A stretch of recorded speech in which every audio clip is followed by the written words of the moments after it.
Hindi napigilang maging emosyonal ng It's Showtime host sa pangunguna ni Vice Ganda nang personal nilang masaksiyan ang tuluyang pagsasanib puwersa ng dalawang giant networks ABS-CBN at GMA7. Nung nakaraang Miyerkules, March 20, 2024, naganap ang historical contract signing ng ABS-CBN at GMA7 para sa pag-ere ng kapamilya noontime show sa Kapuso Network. Ibig sabihin, bukod sa GTV ay mapapanood na rin sa noontime slot ng GMA7 ang It's Showtime simula sa April 6, Sabado. Ang It's Showtime ang papalit sa bakanting time slot ng tahanang pinakamasaya, ang isinarang noontime variety show ng Tape INC. Bago matapos ang contract signing event na naganap sa Studio 7 ng GMA Network, ay binigyan ng pagkakataon si Vice para magbigay mensahe at magpasalamat sa bagong yugtong tatahakin ng kanilang programa.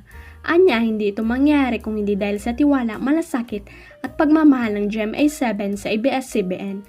Bungad na mensahe ni Vice, magandang hapon ho sa inyo mga kapuso at kapamilya, hindi ko alam kung paano magsisimula. Pagpapatuloy niya, maraming salamat po sa GMA dahil grabe yung pagtanggap niyo talaga sa amin lagi. Nung nagpermahan po, that was the first time we all gathered for a wonderful partnership sa GTV. Pagsampa namin sa GTV, ang sarap-sarap po ng karanasan na yun na ibinigay niyo sa amin. Humanda na sa nakakatakam na upcoming romantic series, ipinasilip na ang first poster para sa K-drama na Secret Ingredient na pinagbibidahan ng Pinay actress na si Julia Barreto kasama ang Korean star na si Sang Hyun Lee at Indonesian actor na si Nicholas Saputra. Ang serye ang kauna-unang collaboration ng VU Philippines at Unilever Nutrition C. Viewers will follow the story of Maya and Hajon as they navigate the journey of life, finding love, reaching ambition, and discovering culinary excellence. This heartwarming dramedy will surely be the next series you'll be turning in the every week, sabi sa isang press release.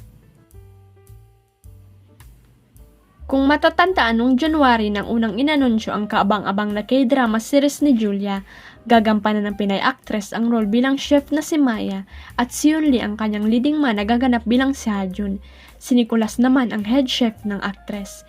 Hindi lang tungkol sa love story ang kwento ng Secret Ingredient dahil itatampok din dyan ang pagkain ng iba't ibang kultura. It has been really exciting, really refreshing. I love that I am able to have this opportunity and it gives you new experiences. I am really enjoying this moment because it is new. It's light on set, sabi ni Julia sa dating interview.